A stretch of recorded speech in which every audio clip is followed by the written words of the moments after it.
కొండరెడ్డి పల్లెలో కొన్నదొక తల్లే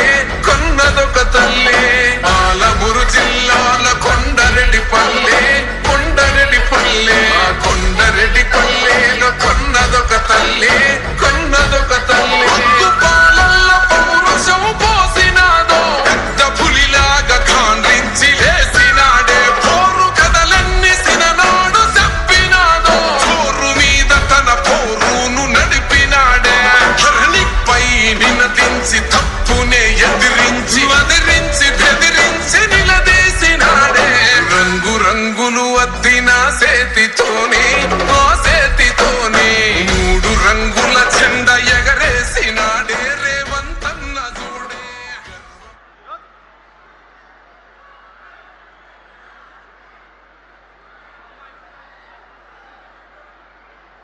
పండుగ సంబరాలు తెలంగాణ రాష్ట్ర ప్రభుత్వ అధినేత ముఖ్యమంత్రి శ్రీ రేవంత్ రెడ్డి గారు ప్రతి పల్లెకు, మండలానికి, నియోజకవర్గానికి, ఉమ్మడి జిల్లాలకు అనేక సభల్లో పాల్గొంటూ ప్రజల గుండె చప్పుడు దగ్గరగా వింటూ అభివృద్ధి సంక్షేమ కార్యక్రమాల ఆనందాలు పంచుకుంటూ సాగుతున్న సంబరాలు ఎన్నో ఉన్నాయి.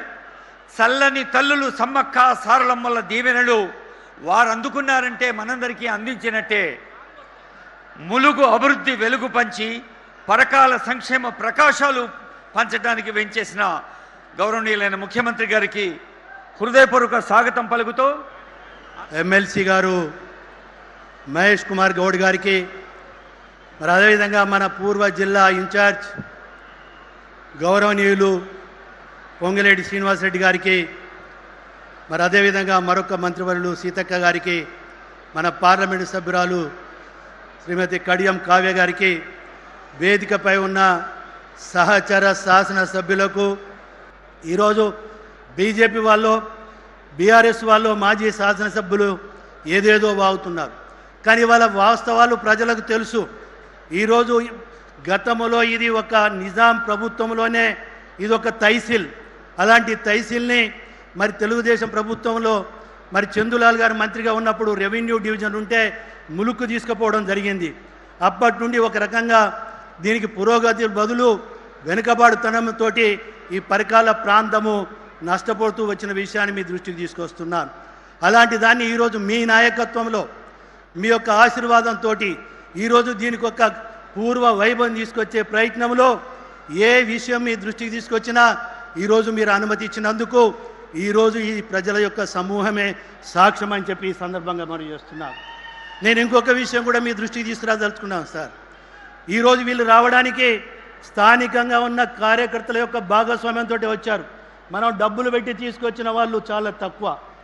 ఇవాళ 70 to 80% స్థానిక నాయకుల యొక్క కృషితోటి వచ్చిన సమూహం ఇది అని చెప్పి సవినయంగా మీకు నేను మనవి చేసుకుంటానని చెప్పి ఈ సందర్భంగా మనవి చేస్తున్నాను. దీనికి నిదర్శనం ఏంటి అని అంటే, మీరు ఈ ప్రాంతం మీద అభిమానంతో యంగ్ ఇండియా రెసిడెన్షియల్ స్కూల్ 200 కోట్లతోటి ఇచ్చారు. దాని పనులు ప్రారంభించినాం. కానీ ఇక్కడ ఒక ప్రజలు, కార్యకర్తలు ఒక పట్టుబట్టిండ్లు. మాకు గౌరవ ముఖ్యమంత్రి గారితో ఇక్కడ ఫౌండేషన్ వేయించాలి సార్ మీరు అన్నాను. అందునుంచే జనవరి నుండి నేను మిమ్మల్ని రిక్వెస్ట్ చేసుకుంటూ వస్తున్నాను. మీకు వివిధ కారణాలతోటి ఇవాళ కొంత లేట్ అయినా ఈరోజు మీరు ఈ ప్రాంతానికి రావడం అనేది ఇది ప్రజలు చాలా హర్షిస్తున్నారనే విషయాన్ని కూడా మీ దృష్టికి తీసుకొస్తున్నాను. అందరికీ నమస్కారం. ఈరోజు మన పరకాల నియోజకవర్గం మరియు చుట్టుపక్కల ప్రాంతాల నుంచి వేలాదిగా తరలి వచ్చిన ప్రజలందరికీ నా నమస్కారాలు. అలాగే ఇక్కడ పరకాలలో 400 కోట్లతోటి వివిధ అభివృద్ధి పనులకి శంకుస్థాపనకి చేయడానికి వచ్చినటువంటి మన ముఖ్యమంత్రి గారు రేవంత్ రెడ్డి గారికి, అట్లాగే మనం ఇన్ఛార్జ్ మినిస్టర్ పొంగులేటి శ్రీనివాసరెడ్డి గారికి, మన సీతక్క గారికి మంత్రివర్యులు, అట్లాగే ఇక్కడ ఉన్నటువంటి శాసనసభ్యులకి, ఎమ్మెల్సీ గారికి, ఎంపీలకి, ఇతర అఫీషియల్స్కి, ప్రెస్ మీడియా మిత్రులందరికీ కూడా పేరు పేరున నా నమస్కారాలు తెలియజేసుకుంటున్నాను. 2 ఏళ్ల క్రితము మనము ప్రజాప్రభుత్వాన్ని ఎన్నుకున్నాము. ఇందిరమ్మ ప్రభుత్వంగా అనేక సంక్షేమ పథకాలు చేస్తూనే అభివృద్ధిని కూడా ఎక్కడ వెనకాడకుండా ముందుకు సాగుతుంది ఈ ప్రభుత్వము. ఇది కేవలం రేవంత్ అన్న వల్లనే సాధ్యమవుతుంది. ఎందుకంటే గత 10 ఏళ్ల నుంచి కూడా ఎన్నో కేంద్రం నుంచి రావాల్సిన నిధుల గురించి కానీ, పథకాల గురించి కానీ ఎక్కడ కూడా నిర్లక్ష్యం చేయకుండా 10 ఏళ్ళు మాత్రం పక్కన పెట్టారు. ఇప్పుడు రేవంత్ అన్న వచ్చినాకనే మన కేంద్ర మంత్రుల్ని కలవడంతో పాటు ప్రధానమంత్రిని కలిసినాకనే మనకి మామ్నూర్ ఎయిర్పోర్ట్ కానీ, కోచ్ ఫ్యాక్టరీ కానీ, ఇటు కాకతీయ మెగా టెక్స్టైల్ పార్క్ కానీ రావడం జరిగింది. ఇంకా కూడా ఏదైతే ఎన్నికలప్పుడు వరంగల్ని 2వ రాజధానిగా చేస్తా అన్నారో అదేవిధంగా దాదాపు 6,500 కోట్లతోటి వివిధ అభివృద్ధి పనులకి మనకి నిధులు ఇవ్వడం జరుగుతుంది. అన్ని రంగాల్లో కూడా విద్య, వైద్యం, మహిళల కోసం ముఖ్యంగా ఇందిరమ్మ రాజ్యం అంటే ఇందిరా మహిళా శక్తి అనే పేరు వచ్చేలాగా అటు సోలార్ పవర్ ప్లాంట్స్ కానీ, పెట్రోల్ బంక్స్ కానీ, తర్వాత మనకి ఉచితంగా ఫ్రీ బస్ ఇవ్వడమే కాకుండా ఆ బస్సులకి, ఆర్టీసీ బస్సులకి ఓనర్లను కూడా చేసిన ఘనత మన రేవంత్ అన్న ప్రభుత్వాన్ని అని మీరు అందరు గుర్తుపెట్టుకోవాలి. దాదాపు 8,00,000 కోట్ల అప్పులున్నా కూడా అటు సంక్షేమం ఇటు అభివృద్ధి 2 చేస్తూ ముందుకెళ్తున్నాము. రానున్న రోజులలో కూడా ఇంకో 2 సంవత్సరాలు అనేక సంక్షేమ పథకాలు చేసుకుందాము. అభివృద్ధిని కూడా ఇదే విధంగా వేగంగా ముందుకు తీసుకెళ్తారని నేను నమ్ముతున్నాను. అంతేకాకుండా మనందరికీ తెలుసు పేదవారికి సన్న బియ్యం కానీ, ఇందిరమ్మ ఇళ్ళు కానీ, ఇట్లా చెప్పుకుంటూ పోతే ఎన్నో సంక్షేమ పథకాలు ఉన్నాయి.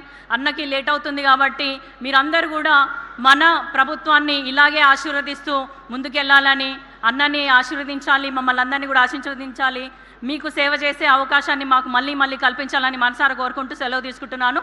జై హింద్. రేవూరి ప్రకాష్ రెడ్డి గారు, వేదిక పైనటువంటి మంత్రి. ప్రజాపాలన ప్రగతి బాట కార్యక్రమంలో వేలాది మంది మా ఆడబిడ్డల్ని పాల పిట్టల్లాగా ఇక్కడికి వచ్చిండ్రంటే మళ్ళోసారి వచ్చే ఎన్నికల్లో కూడా మా ప్రకాష్ అన్న అత్యధిక మెజారిటీతో ఇక్కడి నుంచి మీరు ఆశీర్వదిస్తారని చెప్పి నాకు సంపూర్ణమైన విశ్వాసం, నమ్మకం కలిగింది. ఆనాడు విర్రవీగిన వాళ్ళు, అధికారంలో ఉన్నప్పుడు పోలీసుల చేత దాడులు చేయించిన వాళ్ళు, చివరికి భార్యాభర్తలు మాట్లాడుకుంటుంటే టెలిఫోన్ సంభాషణలు విన్న వాళ్ళు, ఇక ఎప్పటికీ అధికారం మాదే, మమ్మల్ని ఓడించేవాడు లేడు అని విర్రవీగిన వాళ్ళను యశస్విని ఒక చిన్న అమ్మాయి 50,000 ఓట్లతోని బండకేసి కొట్టింది. రాజకీయాలలో కొండ, కాకలు తీరిన బండ అన్నాడు. కానీ మీ ఆడబిడ్డ ఒక్క దెబ్బ కొడితే బండ పక్కన 2 ముక్కలు అయింది. ఇది ఈ ప్రాంతంలో ఉన్న చైతన్యం. ఈ గెలుపు నాదో యశస్వినిదో కాదు, ఈ గెలుపు మీది. మీలో ఉన్న చైతన్యం, మీలో ఉన్న భావ ఆవేశం ఈనాడు ఈ ప్రాంతంలో 12 సీట్లకు 10 సీట్లను గెలిపించి ఈరోజు ప్రజాపాలన ప్రభుత్వాన్ని ఏర్పాటు చేసింది. అదేవిధంగా ఈనాడు పదే భావమార్దులు శాసనసభ ఏర్పాటు చెయ్యి, కేసీఆర్ పాలనలో ఏం జరిగిందో, రేవంత్ రెడ్డి పాలన ఏం జరిగిందో చర్చిద్దామని వారు అంటున్నారు. అయ్యా, మీ భావమార్దుల కోరిక మేరకు సెప్టెంబర్ నెలలో శాసనసభ సమావేశాలను ఏర్పాటు చేస్తా, భావమార్దులతో పాటు మీ మామను కూడా తీసుకొని రావాలి సభకని నేను చెప్తున్నా. మాజీ ముఖ్యమంత్రిగా, కేంద్ర మంత్రిగా 40 సంవత్సరాల అనుభవం ఉన్న చంద్రశేఖరరావు గారు శాసనసభకు రావాలి. 10 సంవత్సరాలు వారి పరిపాలనలో వారు తీసుకున్న సంక్షేమ పథకాలు, తెలంగాణలో చేసిన అభివృద్ధి గురించి చర్చించాలని నేను అడుగుతున్నా. అదేవిధంగా 2 సంవత్సరాలలో మన ప్రభుత్వం, ప్రజాప్రభుత్వం తీసుకొచ్చిన సంక్షేమ పథకాలు, చేస్తున్న అభివృద్ధి కార్యక్రమాలతో పాటు వారు మనకు వారసత్వంగా అందించిన 8,11,000 కోట్ల రూపాయల అప్పుకు అసలు మిత్తిగా ప్రతి సంవత్సరం 75,000 కోట్ల రూపాయలు ఈరోజు మనం కడుతున్నాం. ఈ అప్పుల భారం మనం మోస్తున్నాం. మా అక్కలు ఆలోచన చేయాలి. ఆనాడు తెలంగాణ రాష్ట్రం రాకముందు సంవత్సరానికి మన అసలు మిత్తి కలిపి 6,500 కోట్ల రూపాయల భారం ఉంటే, తెలంగాణ రాష్ట్రం వచ్చిన తర్వాత చంద్రశేఖరరావు గారు నాకు ప్రభుత్వాన్ని అందించిన తర్వాత ప్రతి నెల 7,500 చొప్పున సంవత్సరానికి 75,000 కోట్ల రూపాయలు ఆయన చేసిన అప్పులకు, తప్పులకు ఈరోజు నేను పాయమాలు గడుతున్నా.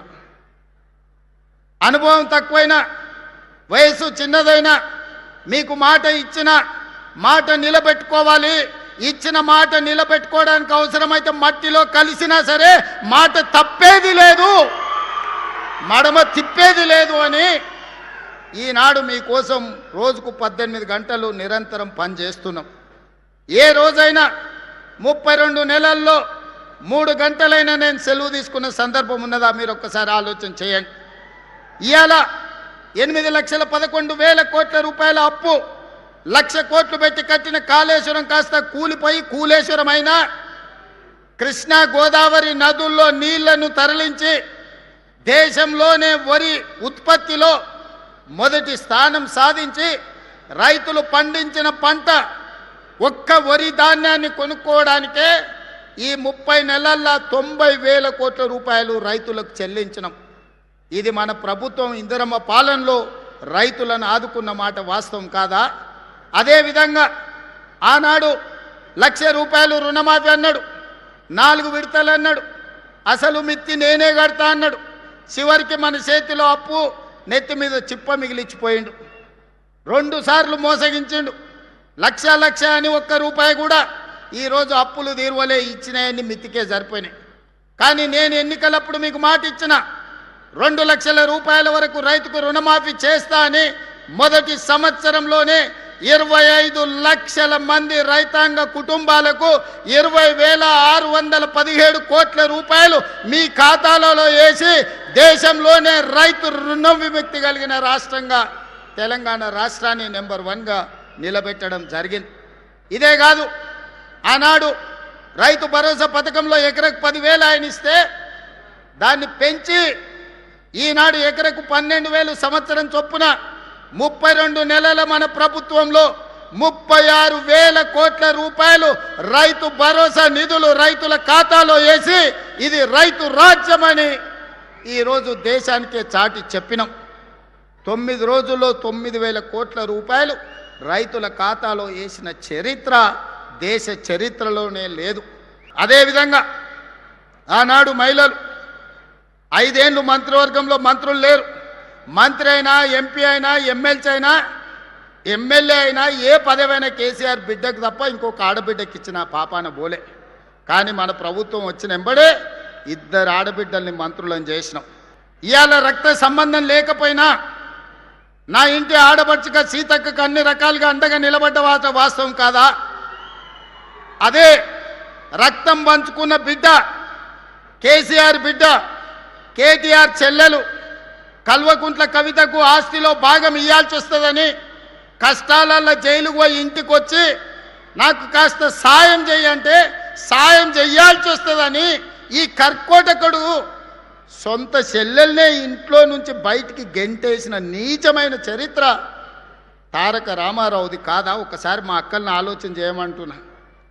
చెడిపోయి పుట్టింటికి పోకూడదని అంటారు పెద్దలు. కానీ ఒకవేళ చెల్లి కష్టాలలో ఉండి ఇంటికి వస్తే 1,000 కోట్ల రూపాయల ఆస్తి ఉన్నోడు సొంత తొడబుట్టిన చెల్లెలకు సాయం చేయకుండా ఇంట్లో నుంచి గెంటేస్తే కన్న తండ్రి కళ్ళు మూసుకొని పోయి ఉన్నాడా? కన్న తండ్రి ఏమన్నా ధృతరాష్ట్రుడా? కొడుకును పిలిచి సలాకి కాల్చి వాత పెట్టి వంగబెట్టి ఈపుల మీద 4 గుద్ది సగం ఆస్తి బిడ్డకి ఇవ్వాలి కదా. కానీ ఇంట్లోకి వెళ్ళి బయటికి గెంటేసిండు. కానీ నేను మీ అందరినీ సొంత కుటుంబ సభ్యుల్లాగా ఇవాళ చూసుకుంటున్నానా లేదా? ఆనాడు అహో అగ్గిపెట్టెరావు గారు, అఘోరరావు గారు 100 రూపాయలు పెట్టి పెట్రోల్ తెచ్చుకున్నాడు సీసా నిండా. 10 పైసలు అగ్గిపెట్టె తెచ్చుకోలే. రెచ్చగొట్టిండు. అమాయకులైన పిల్లల ఆవేశానికి లోనైనరు. శ్రీకాంతాచారి ఎల్బీ నగర్లో నిట్ట నిలువున తగలబెట్టుకొని తెలంగాణ కోసం ఆత్మ బలిదానం చేసుకున్నాడు. ఒక యాదయ్య, ఒక కానిస్టేబుల్ కిష్టయ్య, ఒక ఈశాన్ రెడ్డి, ఒక వేణుగోపాల్ రెడ్డి, 1,200 మంది పిల్లలు తెలంగాణ రాష్ట్ర ఉద్యమంలో వీళ్ళు రెచ్చగొడితే, వీళ్ళు వీధి నాటకాలు వేస్తే ఆత్మ బలిదానాలు చేసి తెలంగాణ రాష్ట్రం తెచ్చుకున్నారు. కానీ చంద్రశేఖరరావు గారి కుటుంబంలో ఎవరికన్నా అగ్గిపుల్లంతనన్నా చేతి గాలిందా? ఎవరన్నా కుటుంబం వాళ్ళ బంధువులలో ఎవరన్నా తెలంగాణ కోసం ప్రాణత్యాగం చేసిండ్రా? రెచ్చగొట్టాలే, మంది పిల్లలను సావగొట్టాలి, ఆ శవాల పునాదుల మీద అధికారంలోకి రావాలనేదే వాళ్ళ ఆలోచన. మొన్నటికి మొన్న మీడియా మిత్రులు చూసింటారు, తెలంగాణ భవన్లో రక్తదాన కార్యక్రమం పెట్టారు. కాళేశ్వరం గోదావరి నీళ్లు మాకు ఇవ్వండి, మా రక్తం తీసుకోండి అని రక్తదాన కార్యక్రమం పెట్టారు తెలంగాణ భవన్లో. నేను అనుకున్న కనీసం తిన్న కొవ్వు అరుగుతుంది హరీష్ రావుకు కేటీఆర్కు కొంత రక్తం ఇస్తే అనుకున్నా. వాళ్ళ కుటుంబంలో ఒక్కడు కూడా ఇయ్యలే. అమాయకులైన బీఆర్ఎస్ కార్యకర్తలు 100 మంది రక్తం ఇస్తే ప్రైవేట్ హాస్పిటల్లో పోయి కోట్ల రూపాయలకు ఆ రక్తం అమ్ముకున్నారు. ఆనాడు తెలంగాణ రాష్ట్రాన్ని దోపిడీకి పాల్పడుతుంది, 1000 కోట్లు కొల్లగొడుతుంది, అధికారాన్ని మీరే అనుభవిస్తుంది. చివరికి రోజు ప్రతిపక్షంలో ఉంటే మీ కార్యకర్తల రక్తాన్ని కూడా మోసం చేసి తీసుకొని ప్రైవేట్ హాస్పిటల్కి అమ్ముకొని పైసలు సంపాదించుకుంటున్నంటే మీరు మనుషుల, రాక్షసుల, రక్త పిపాసుల అని నేను ఈరోజు వేదిక మీద నుంచి అడుగుతున్నా. ఎందుకు ఇవ్వలేదే కేసీఆర్? ఆయనకు ఆరోగ్యం బాగాలేదనుకుందాం. హరీష్ రావు, కేటీఆర్ పాదయాత్రలు చేస్తాం, గోడలు దుంకుతాం అంటుండ్రు కదా, చుక్క రక్తం కూడా ఎందుకు ఇవ్వలేదు మన రక్తదానంలో అని అడుగుతున్నా. రాజ్యసభ తీసుకున్న సంతోష్రావు ఎందుకు ఇవ్వలేదు? మంత్రి పదవి తీసుకున్న ఎర్రబల్లి దయాకర్ రావు ఎందుకు రక్తం ఇవ్వలేదయా? ఎందుకు ఇవ్వలేదు? వినోద్ రావు ఎందుకు ఇవ్వలేదు? వాళ్ళు మాత్రం ఏమి ఇయ్యరు, సిల్లు గవ్వియ్యరు, చుక్క రక్తం పొట్టివ్వరు. తెలంగాణ ప్రజల సొమ్ము 1000 కోట్లు కొల్లగొడతారు. చివరికి కార్యకర్తల రక్తాన్ని కూడా అమ్ముకునే రక్త పిపాసులు ఈరోజు కేసీఆర్ కుటుంబం అని నేను చెప్పదలుచుకున్నా. అందుకే యువ